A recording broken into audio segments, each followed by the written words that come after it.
So Tiamat's just a TVA employee. Yes. Is what you're telling me. Yes.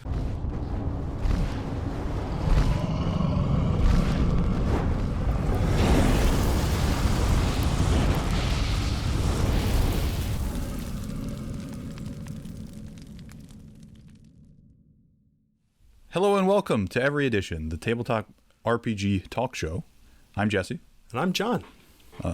Today, Loot the Body, we're going to be talking about mazes. We are. I can't wait. I love 9th level games. They're fantastic. And Mazes is just an excellent. It sounds like a really fun game. It is. It's great. I've played it with adults. I've played it with kids. It's awesome. Today's random encounter, we're going to be talking a lot about dragons. Yes. I finally got a chance to read through most of Fizban's Treasury of Dragons, and I'm excited to talk about all of the things that I've found out, both good and bad. Yeah, I think Wizards hit one out of the park here. So it's going to be exciting to instead of beating down on them, let's actually praise them when they get something right. So good job, Wizards. Fizban's is good. And of course, we have our morality check, where we talk about news of today and the week. Yeah, and morale check. There's been a lot going on. I mean, it's always the tabletop role-playing game industry is always abuzz with news. But before we get into the news, Jesse, how are you doing? I'm doing all right. I just got in the mail, which we saw a little bit in our unboxing video. Yes. The Freak Show collection box from the DM's Guild, which is a print-on-demand book. And I'm excited to be able to run that through with a couple of my groups. Typically during Halloween season, I like to do something special for my groups, and I try to find a way to fit in some sort of Halloween-flavored one-shot or mini-adventure. And this book actually comes with 3 different ones to pick from. So I'm excited. I'll actually be starting one this weekend. Excellent. No, and I know you ran Happy Jacks. Yes. For our group, and that was a lot of fun. It was creepy and crazy and chainsaws and shotguns in D&D. So if you're into that kind of thing, it's definitely a nice change of pace. Yeah. It was a good time. A nice break. Yeah. So I also had a good mail day. My Zine Quest 3 stuff from 9th level games. I'm gonna be on 9th level games with this particular episode. I love 9th level games. You guys got to check them out. But I got the Savage Sisters zine, which uses the same rules as the Mazes game, which we'll be taking a look at the end of the episode. I also got the Very Good Dogs of Chernobyl zine, which also uses the polymorph system that powers Savage Sisters and Mazes. And then I got Rebel Scum, which it's about a war in the stars. Yeah, and I wonder which. And it also, I think, sort of functions as a little bit of like therapy with some of the goings on in the world today. Sure. So I appreciate how it is both fun and needed in this particular moment in time here in 2021. So kudos to 9th level games. I'm going to give you lots of shout outs on this episode and in lots of future episodes. And they're probably sick of me tweeting at them at this point, but I just love them. All right. It's time for a morale check. On this episode's morale check, we're talking about a few different things, namely the Minsk and Boo Journal of Villainy. Yeah, Journal of Villainy. Which was a very interesting thing that Wizards of the Coast put out. They put it out on DM's Guild, and it's a benefit for Extra Life. Okay. This is like the Extra Life season, which if you're unaware of Extra Life, it's a gamer-oriented charity event where gamers play different games and raise money for children's hospitals. So it's pretty great, and all of the proceeds from the book on the DM's Guild go directly to Extra Life, which is even better. But you can get it PDF form or print on demand. The book itself is written in a way that's like, it is a journal from Minsk, and technically Boo, but he's a space hamster, so sure. But it's got some stuff that you might want as a dungeon master. It's got backgrounds on different towns like Baldur's Gate, and there's this one town, it starts with an S, from like some elven town that I can't pronounce. It's got 4 different towns in it, and like backgrounds and stuff that you can do in them. It's got evil villains in it. It's got henchmens for villains that you can use as like mini bosses, and it's all written like a journal would be from Minsk. So cool. It ties into any Baldur's Gate things you may be doing. It's really fun, really cool, and I'm glad that they are donating all the proceeds to Extra Life. Sounds good. That's Again, really cool. You say Space Hamster and I say Spelljammer. Let's go. Where is it? It's coming. It's coming. It's got to be coming. It's got to be coming. All right. So also new out there, Goodman Games recently put up some upgrades to support their Lankmar box set, The Greatest Thieves in Lankmar. And it's minor stuff, right? So the box set comes with luck tokens that I believe are cardboard, like pop-outs. Sure. And so they're selling poker chip style luck tokens, a nice upgrade. They also the game itself, which was run as a tournament game in Gen Con 2019 before the pandemic, before the times, before the dark times. But there's a special like rooftop chase. Okay. That's a part of the adventure, and there's a map to help you facilitate the rooftop chase. And obviously, because it's in a box set, it is folded. Sure. And so you can get a wrapped in a tube, right? You can get the map, creaseless map. Okay, like I said, these are minor upgrades, but every single one of these things would make the game a little bit better. Yeah. And then they also have a pack of additional scoring sheets and players packs, so that each of your players could have their own player pack, and nice. and if you're going to run the game multiple times, you're going to want some other score sheets. So it's not earth shattering, but if you've already got The Greatest Thieves in Lankmar and you want to kick it up a notch, Goodman Games has your back. Goodman Games has been on fire recently. I love it. So this isn't really like recent news. It's recent news to me. Back in, I think it was 2019 or 2018, there was produced a Alien tabletop RPG game. Oh, cool. And they've been slowly adding to it. And I recently discovered, because my friend backed something on Kickstarter that was relevant to it. Okay. And got that in, and he's been kind of bugging me to play it. It's essentially like the plot of Alien 1 or 2. Okay. Where you're some random person in a ship that gets taken over, or you like land on a xenomorph planet or something, or an asteroid, and you have to deal with that sort of human horror thing in tabletop RPG format, which I thought was really, really cool. Yeah, I could see how the rescue mission of the second movie of Aliens would be perfect. It's effectively a dungeon crawl, except you're a space marine, right? Yeah. And then you got to save whoever needs to be saved. And it's got sort of that like cyberpunk a style of, or a dungeon crawl classics of your character is they can die. Yeah. Like, you're not a superhero. Right. They might have some big guns and some armor, but underneath that is not a Kryptonian. Yeah. So there's no like, big bad evil guy. Yeah. But, the xenomorphs can screw you up. So sure. I thought that was really cool, and I can't wait to play it. Great. Well, last bit of news then for this episode. I know in our last episode we talked a little bit about Necrotic Gnome and their game Old School Essentials, and Old School Essentials is going to pop up all over different episodes of every edition. It's such a fantastic game, but they are getting ready. They haven't launched it yet, at least not as we're filming this episode right now of the podcast. But they're getting ready to launch a Kickstarter for an advanced fantasy box set, which they've never boxed it up before, so it'll be new. And they're going to repress the basic fantasy, the classic fantasy box set, which has been long out of print. If you happen to have one of those, I've seen them priced on eBay for like $300. I don't know if anybody's actually paying that, but you can't get the classic fantasy box set. It's out of print, so they're going to put that back in print, and they're also going to box up all the stuff in the advanced fantasy, and they're streamlining their product a little bit. So they're going to have the tomes, which are going to be the all-in-one sort of books, and then they're going to have the box sets, which are the more modular hardcovers. So you can pick and choose. And you're not going to be able to get the modular hardcovers by themselves anymore. If you want those, you have to buy them in the box set.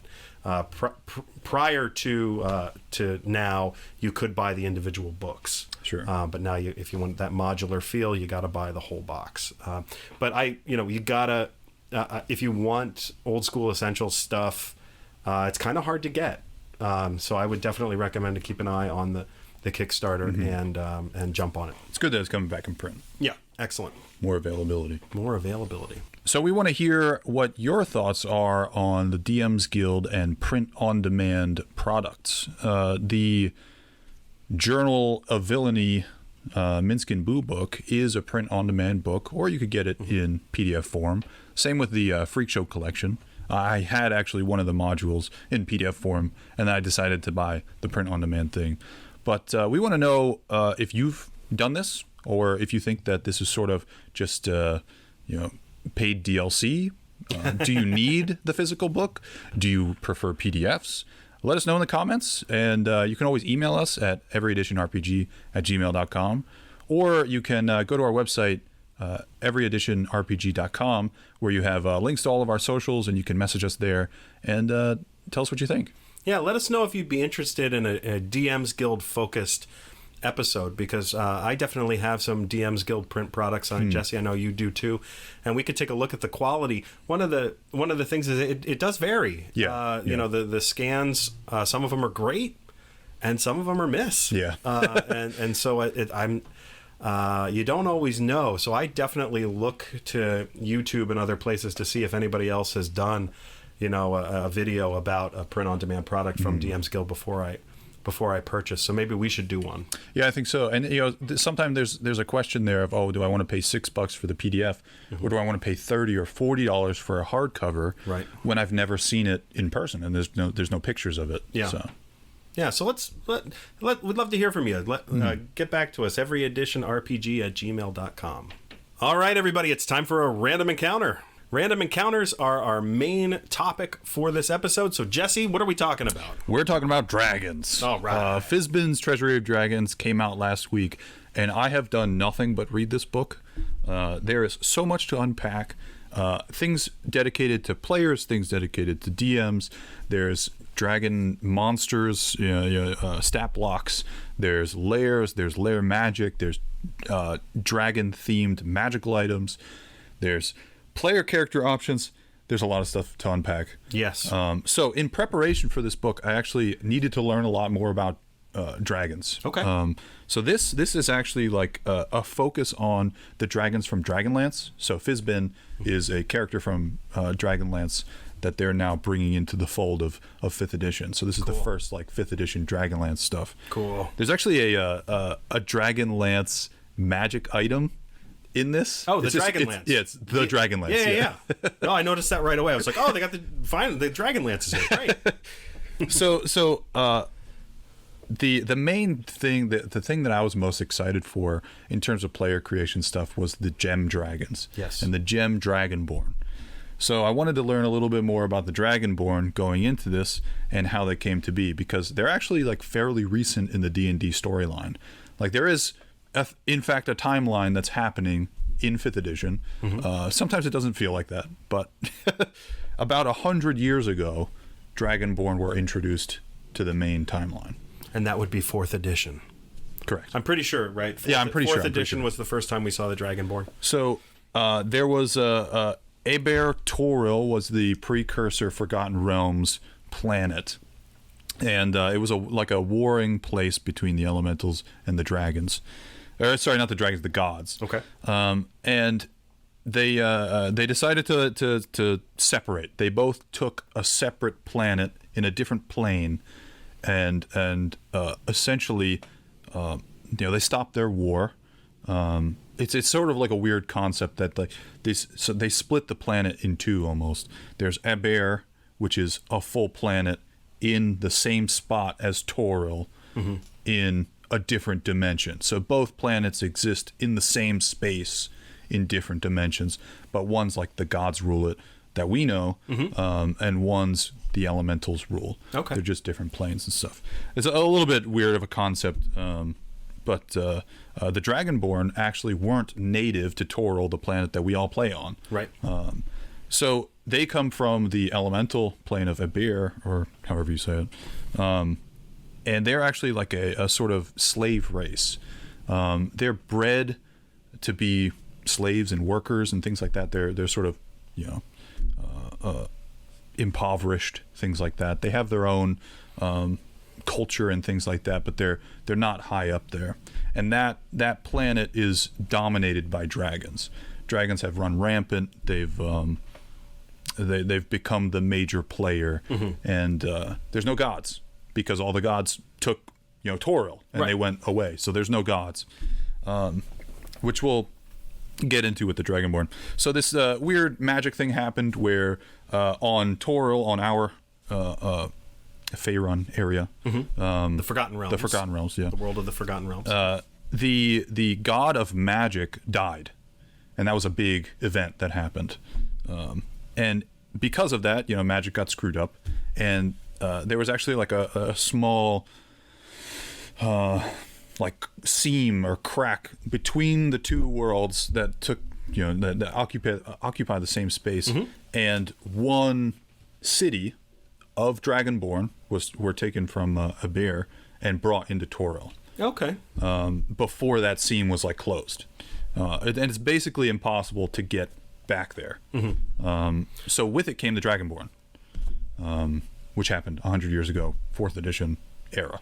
I think it was 4th edition. I'd want to go back and double check and see if they might have been introduced towards the tail end of 3rd, but I know for sure. I mean, the 4th edition player's handbook had the Dragonborn front and center on the cover. Yeah. Right. Yeah. So that's the first time that it sparked something for me that, oh, this is now a player option. The first time Dungeons and Dragons played around with the idea of dragons as player characters was back in 2nd edition, and Really? you had the box set. Yep, you had the box set, the Council of Worms, and so that was the first time where there were rules for playing dragons as a player character. Okay. And I think in that box set, in that it was, the box set was then re-released as a book towards the end of the run of 2nd edition. I believe there were half dragons. Oh, sure. So dragons that mated with a race. Yeah, and so I think that's sort of like the precursor then to the Dragonborn. So the seeds are there in 2nd edition. And that's why I'm curious. I'm definitely gonna go back and look and see if there's anything in 3rd. But like I said, 4th edition is when I remember the Dragonborn being an option. And that was one of the things too when 5th came out, and that got carried over. That had the stink of 4th edition on it to me. I was like, oh, Dragonborn. Ugh. Why would I want anything to do with 4th edition? Yuck. But Fizban's is changing my mind. Yeah. So Dragonborn in society, if you're playing, heavy story based, trying to keep with the timeline of D&D, are shunned. They're rare on the Sword Coast. They're not. I guess they're not shunned, but they're not treated well, and they're rare, especially because there's so much in the lore associated with chromatic dragons and being evil. So if you see a Dragonborn that's red, you might be a little hesitant to go near them. Yeah. There's a little bit of play there. Yep. And Fizban's introduces the gem dragons. Right. And the gem Dragonborn, so it gives a little bit more options to Dragonborn from a player's perspective. Yeah, and the Dragonborn, the gem dragons have always been the neutral dragons, right? So you've got your chromatic dragons, your primary color dragons, your Tiamat dragons, and those are your evil dragons. You've got your metallic dragons, your gold and silver and whatnot. Those are your good dragons, and then these gem dragons. They've been the neutral dragons, and they have appeared in other editions of Dungeons and Dragons, but this is the first time they're popping up in 5th edition. So it's exciting to have them included for the first time as a playable race, as a Dragonborn. And they all have really awesome abilities. Like Gem Dragonborn can manifest gem wings. Yep. And have like short flight. Amethyst dragons have a like telekinetic, like almost like psionic powers, which is pretty cool. I knew Fizban's was good because the moment it came into our house, my son was poring over it. Nice. And he is a good litmus test for whether or not a 5th edition book is any good. And the fact that he was reading it cover to cover and then talking to me about how excited he was to make a Topaz Dragonborn, and that's the next character that he wants to play. So that's a win. Mm-hmm. The other thing I really like about Fizban's are the dragon layers. Yes. So there's a layer for every dragon, and it's just a map. But you can use it however you want. There's tables to roll on. There's tables to roll on. It's fantastic. So I feel like the reason we should be giving kudos to Wizards here is because this really does have something for everybody. It's got something for younger players. It's got something for more seasoned players. It's got something for dungeon masters. It's got something for it's got monster stack blocks. Yep. So it expands the player's handbook, the dungeon master's guide, and the monster manual. Yep. Just like you would want a book, coming out, approaching 10 years of 5th edition. What you would want it to do. Yeah. Give us a little more. Give us a little more. So I'm really impressed. And this, the Fizban's Treasury of Dragons follows that lineage of Dragonomicons Mm-hmm. that have been coming out. There was a Dragonomicon in 2nd edition that was kind of the same shape and feel as those complete fighter, complete thief, complete wizard books. There was a black with a gold trim, if I'm remembering it correctly. Was the 2nd edition Dragonomicon, and then there was the 3rd edition Dragonomicon, which is fabulous. 4th edition, they broke it up into 2 books, one for metallic dragons and one for chromatic dragons. And now this effectively is the 5th edition Dragonomicon. They didn't name it that. Yeah, just give it a different name.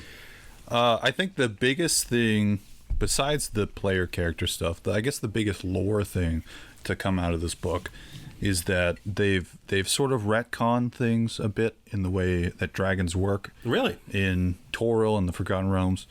Bahamut and Tiamat are not true gods. So in the classic sense, they've been thought of as dragon gods. Yeah. But they're really just great worms, which is a tier of dragon above ancient. So they introduce and flesh out an idea called dragon sight. It's been a thing that's been a thing for a while, but they flesh it out, and it's basically like an intelligent dragon becomes aware that there are multi-dimensions and that there are multiple versions of themselves. And they reach that intelligence via age and knowledge and whatnot, collecting things, doing what dragons do. And if they live long enough and they have enough dragon sight, they can reach their conscious out throughout the multiverse and link up with another great worm version of themselves and transcend one dimension, so they become essentially gods. So that's what Bahamut and Tiamat are. They are great worms with a lot of dragon sight that have transcended one dimension, one plane. So Tiamat's just a TVA employee. Yes. Is what you're telling me. Yes. I don't... Okay. That is very timely given Loki. And the multiverse of madness stuff. Yeah, and given the multiverse that we know, they're going to be rolling out. Wizards is going to be rolling out with all the different with all their different campaign. My next big bad guy is just going to be Thanos. Yeah. Okay. So Tiamat and Bahamut, TVA employees. You heard it here first. There are interesting things for monks and rangers. I think they really dialed in making a ranger fun again. Oh, okay. Because rangers for the longest time in 5th edition, especially for newer players, have been, I'm going to stand 60 feet back, and I'm going to roll for attack, and if I miss, I miss. If I hit, I hit, and that's it. Or if they happen to be a beast master, they'll say, okay, well, I'll forfeit my turn, and I'll attack with my tiger or whatever. Here, you can actually raise a dragon. You can it's almost like a spell. You summon your drake, and it is like low level like you. Sure. And as you level up, it grows and it levels up, and you can use it to fight in combat, and it gives you benefits. You can ride it as a mount, which is insane. You can eventually fly on it. It's pretty great. There we go. The monk stuff's good too. You get like a breath weapon and some cool monk stuff. Monks have too much already. Monks are broken. Monks don't need a breath weapon. You're already getting fists of fury coming at you. You don't need a breath weapon. But my favorite thing about this book is the Elder Brain Dragon. I knew it. Yeah. I teased it in an earlier episode, and it didn't disappoint. Good. This thing is insane. So we had talked about in a previous episode mind flayers, and how you make another mind flayer by inserting a tadpole into a creature. The Elder Brain Dragon has a breath weapon that is essentially the brine from in a mind flayer hive that the tadpoles live in and grow in, and the breath weapon has the tadpoles in it. Oh, so it shoots a cone of this acid stuff with the tadpoles and can infect players and turn them into mind flayers if left unchecked. Let's go. It also has tentacle attacks because of course, because it's a mind flayer. Yeah. And bite attacks and lair actions and whatnot. It's insane. This thing, I saw it and I immediately was like, okay, how am I going to kill my players with this? It's so cool. That is great. Oh, what a great breath weapon! I didn't realize that it was going to. It's rude. For some reason, I was thinking of the Elder Brain Dragon. I wasn't thinking breath weapon. Sure. But now that it fits in with the whole sort of archetype of what a mind flayer does, and just sort of makes it weaponized. It weaponizes whatever it can. That's cool. Okay, I'm into that. Let's give that a shot. But I like a lot that there's still room for DM's interpretation. Like the lairs for dragons, you can create your own dragon lair. You can create your own dragon horde. What would this dragon have in its horde? What kind of magical items? How much gold? How much of X and Y? Which is really interesting because I put dragons in a lot of my campaigns. Yes. Books, homebrew, whatever it is. I want people to interact with dragons because it's called Dungeons and Dragons. Definitely. So I like the options that it brings. So like if I have an amber dragon that is not in this book, but I have an amber dragon in one of my campaigns, and I want to know what its lair looks like, I turn to whatever page it is and roll it up. Bada boom. It was fun. Yeah, it really. Good job, Wizards of the Coast. Yeah, this is the best book that has come out in a long time for 5th edition. Yep, I think it's right up there. It's either better than or at least as good as Xanathar's Guide. I agree. So 100%. I think if you have the core 3, and you're looking to branch out, I would put Xanathar and Fizban right at the top of the list. And that's for players. That's for dungeon masters. That's for everybody. Everybody gets something out of this. All right, so let us know what you think. How's Fizban's Treasury of Dragons for you? What are you planning to use? Are you going to use that Elder Brain Dragon? Yes, do it. And if you've been watching us on YouTube, you can see we've got our own little dragon buddy here, and we are looking for a name for this guy. So if you have any ideas for a name, hit us up on everyeditionrpg@gmail.com. You can also visit everyeditionrpg.com, and that has links to all of our socials. And right now, we are trying to get to 100 subscribers on YouTube. So if you could head over to YouTube and find Every Edition and subscribe, that would be awesome. There's a link to it on everyeditionrpg.com. And like I said, all of our socials have a link. It's the website Super is easy. It's super easy. The website is optimized for your phone. It's got a nice big button for Facebook, Twitter, Instagram, Patreon. YouTube, Patreon, Spotify, Apple Podcasts, and a nice big button to send us an email too. So it couldn't be easier to interact with us here at Every Edition. And reach out to us, and we'd love to hear from you. All right, it's time to loot the body. Well, today's looting of the body is yielding the Mazes RPG game from 9th Level Games. This is powered by Polymorph. Polymorph is the game system created by Chris O'Neill and others at 9th Level Games. And it is a fantastic rules light, math light, high ambiance role-playing system. So the basics of the Polymorph role-playing system are you play a role, R-O-L-E, but you also play a role, R-O-L-L, right? And so by playing a particular role, you are assigned a particular polyhedral die. And so you might be the D4, you might be the D6, you might be the D8, or you might be the D10. And that's the only die that you're going to roll for the entire game. Easy enough. Easy enough. Basically, the way the rules work are depending on what kind of action you're trying to perform, you're looking to roll a specific chain of numbers, right? So I believe the boots, which is like your dexterity equivalent for like running, is you have a success on I think it's like a 2 or 3, something like that, right? And so the D4 is going to have a much better chance of rolling a 2 or 3, 50% chance, right? Whereas the D10, they're going to be more the tank type character, and they're going to have a harder time moving quickly. But basically, you've got this range, and if you're the D10, like the dodging, or the taking damage type stuff is going to be easier for you to do because your range is going to be higher.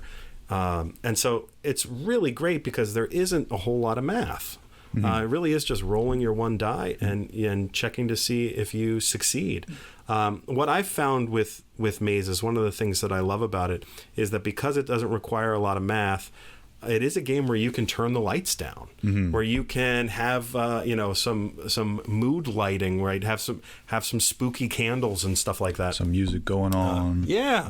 Very, very lends itself to being very atmospheric, and I just love it. The other thing that's really strong about this game is the fact that character creation is part of the game, right? So there doesn't require any preparation. You get together with your friends, you make characters together, and you go on adventures together. Rules light, rolling one die, couldn't be simpler. The other thing that I really like about it too is if you're the game master, you're not doing any rolling of dice. It is You're just watching everybody else. Yeah, it's player focused. So players are the ones that are rolling dice, and the game master is not rolling dice. Is just describing and setting the mood. It is a very moody game. It's meant to feel like things are about to end at any given moment, and it starts right at we start right at the doorway of adventure, right? Nice. And so you don't meet in a tavern. You've done all that already. That's kind of understood, right? And your characters don't really level up, at least not in this original incarnation of the game. You're already a hero, right? And so it just drops you right into, and now you're at the doorway to adventure. You're at the door to the dungeon. Let's go. Party time. Seems like it leads itself well to improvisation as well. It does. It really does. And I've had success with this game, like I said, with young kids who really just want to have that sort of cooperative storytelling type of game without a whole lot. They're not interested in rules, right, as much. But it's also great fun with adults, and a nice change of pace where you're still playing a fantasy, role-playing game, but it really doesn't feel the same as crunchy D&D. Yeah, and a lot of times math and figuring out what skills are required when just takes up a lot of time. Yeah, it can be a barrier for some people for wanting to play. So I feel like this this really puts a little bit more of an emphasis on that shared cooperative storytelling improvisation, right?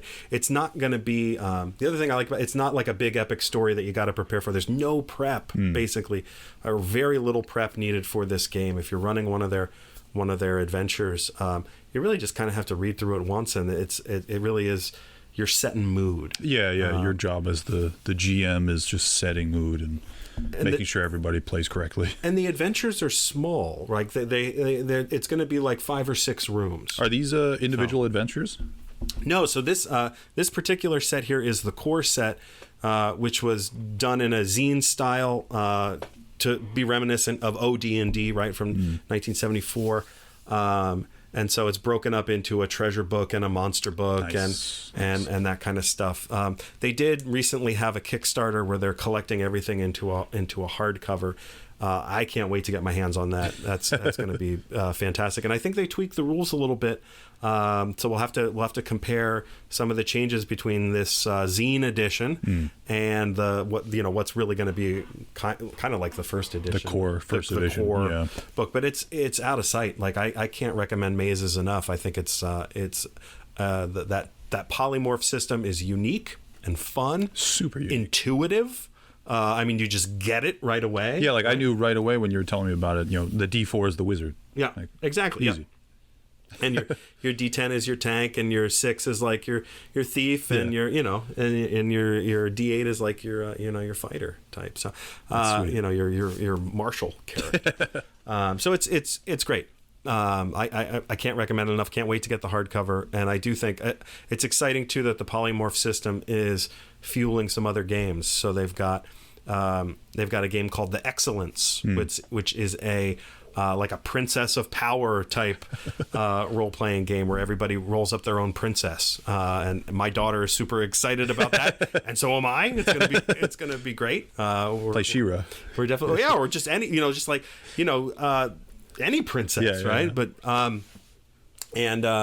they've also got from Zine Quest 3, right? All the good stuff that came out there, including Rebel Scum and the Good Dogs of Chernobyl and Savage Sisters. All of that is powered by Polymorph. So check out Ninth Level Games. I think their most famous game to date, or what put them on the map, was Kobolds Ate My Baby, which was a beer and pretzel. A beer and pretzel game, pretty again, rules light and tongue firmly in cheek type of game. But this, I think, they deserve any attention and more for the Polymorph, and I hope it's a big hit for them. Yeah, that's sweet. Well, this has been Every Edition, your tabletop RPG talk show. I'm Jesse. I'm John. Remember to subscribe on the YouTube. Check out the audio version of the podcast, as they are different. They have different bells and whistles. Absolutely. Make sure you like and subscribe, and comment what our dragon's name should be, and make it pronounceable, or at least give a pronunciation guide, because that'd be cool. And avoid Dragon McDragonface, if you can, but actually, now Dragon McDragonface might be a good. Should we put that to a vote? Maybe have to put that one to a vote. Take a look at our socials. Take a look at our Facebook, our Twitter, and our Instagram, as well as our Patreon. Our Patreon really focuses on sort of behind the scenes. Our Facebook and Twitter and Instagram are all different, and we try to post something every day. So take a look.